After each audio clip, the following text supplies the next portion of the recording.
Hello my dear students, मैं doctor Abha Gupta, associate professor home science, government Meera girls college Udaipur आज चर्चा करूंगी first year 3 year degree course arts में पढ़ाए जाने वाले होम साइंस सब्जेक्ट के सिलेबस के बारे में।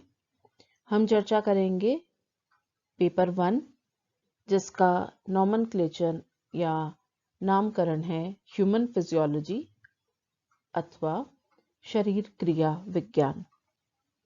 जैसा कि नाम से ही विदित होता है कि वो विज्ञान जो कि हमारी शरीर की क्रिया से जुड़ा हुआ है। इसमें मैं आपको एक चीज बताऊं कि ये जो हमारा सिलेबस या पाठ्यक्रम है ये 5 यूनिट या 5 इकाइयों में विभाजित रहेगा। प्रत्येक इकाई में अलग अलग शरीर क्रिया विज्ञान संबंधी टॉपिक्स पर चर्चा की जाएगी। सबसे पहला यूनिट या इकाई जिसके अंतर्गत निम्न पाठ्यक्रम आएगा। पहला, structure, functions and division of a cell. Cell किसे कहते हैं? कोशिका को। आप सभी ने 6ठी 7वीं कक्षा में भी कोशिका के बारे में पढ़ा होगा।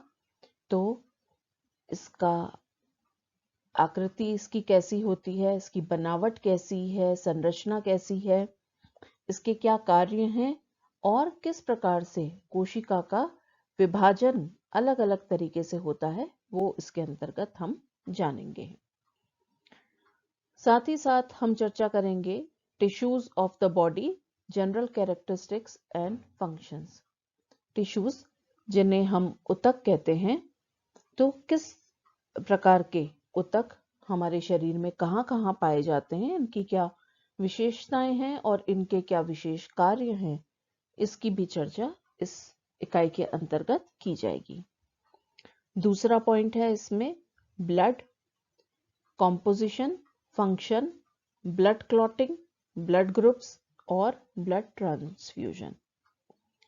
ब्लड अर्थात रक्त, रक्त का संगठन किस प्रकार का है, रक्त क्या कार्य करता है शरीर में, रक्त का थक्का कैसे जम जाता है। आप सब जानते होंगे कि जब शरीर पे कहीं चोट लगती है और खून बहने लगता है तो थोड़ी देर बाद में ही वो खून जम जाता है और एक समय के बाद में खून निकलना कम हो जाता है।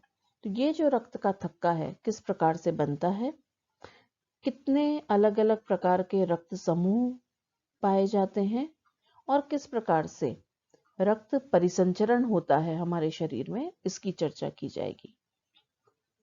साथ ही हृदय के बारे में हम जानेंगे।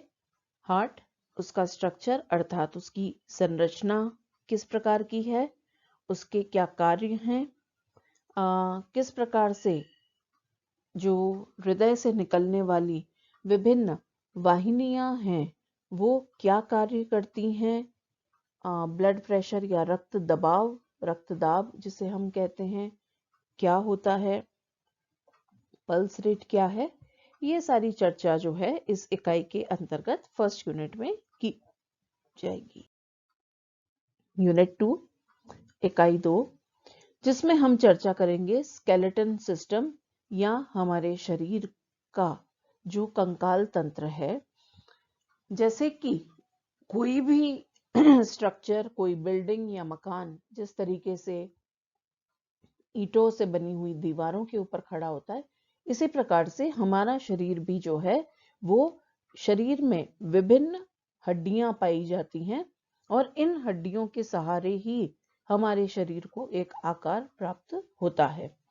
तो कौन कौन सी मुख्य हड्डियां हैं हमारे शरीर में, उनके क्या कार्य हैं, और इसी के साथ साथ हम चर्चा करेंगे कि शरीर में जो इन हड्डियों के बीच में पाए जाने वाले जॉइंट्स हैं, जो संधि स्थल हैं, वो किस प्रकार के होते हैं।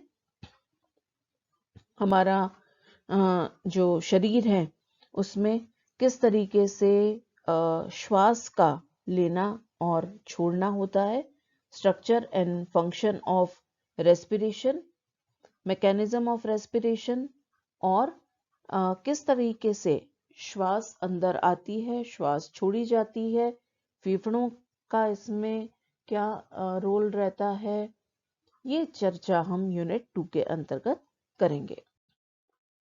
यूनिट 3 में हम पढ़ेंगे structure and functions of digestive organs. हमारे शरीर में मुंह से लेकर के जो मल द्वार है वहां तक एक लंबी नली पाई जाती है जो हमारे शरीर में पाचन तंत्र या डाइजेस्टिव सिस्टम का निर्माण करती है। तो किस प्रकार से ये पाचन की क्रिया होती है? हम भोजन के द्वारा जो विभिन्न प्रकार के पौष्टिक तत्व खाते हैं, आप सभी जानते हैं, प्रोटीन है, वसा है, कार्बोहाइड्रेट है ना बच्चों? तो ये सारी चीजें कैसे हमारे इस शरीर के अंदर पचती हैं, उनका अवशोषण कैसे होता है, ये चीजें हम इसके अंतर्गत पढ़ेंगे।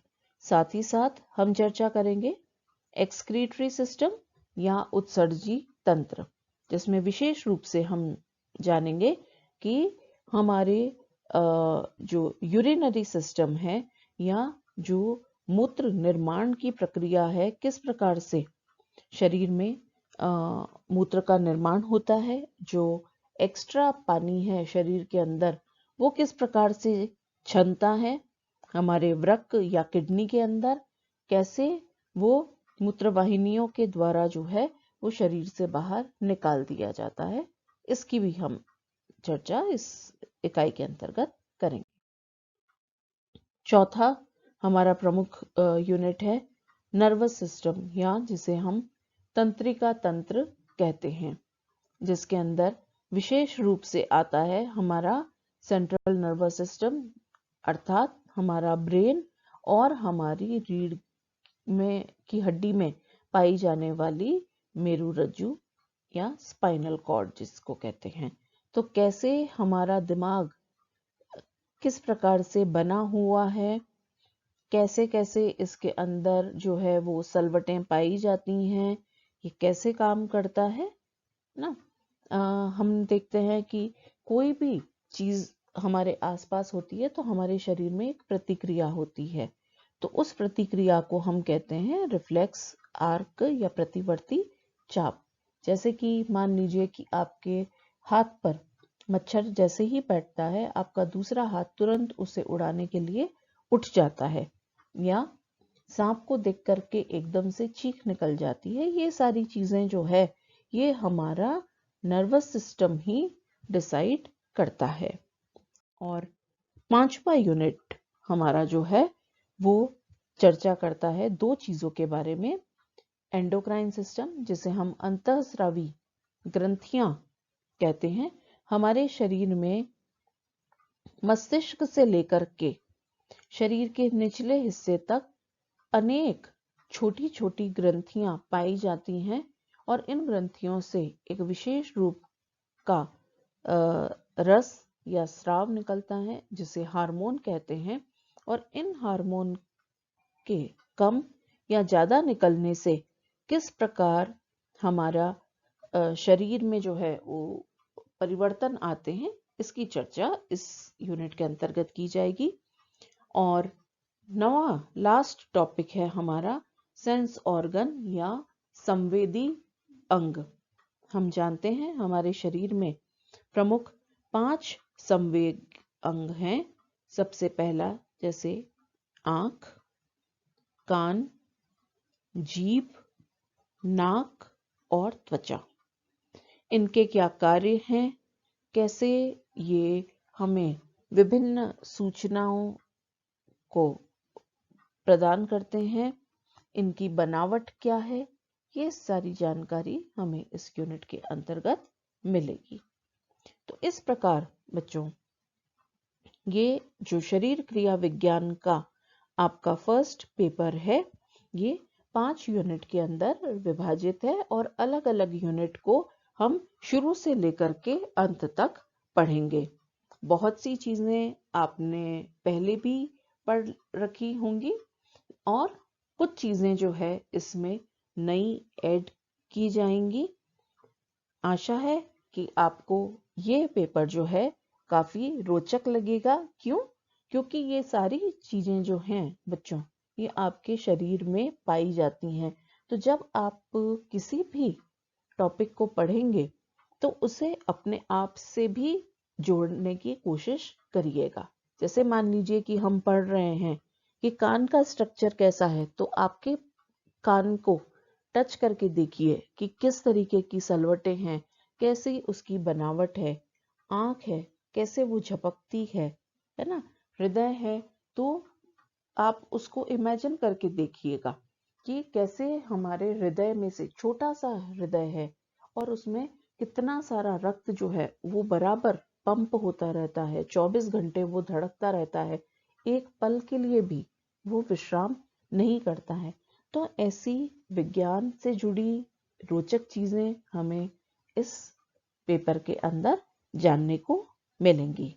आशा है आप सभी इस जर्नी में, इस यात्रा में इस पेपर को काफी एंजॉय करेंगे।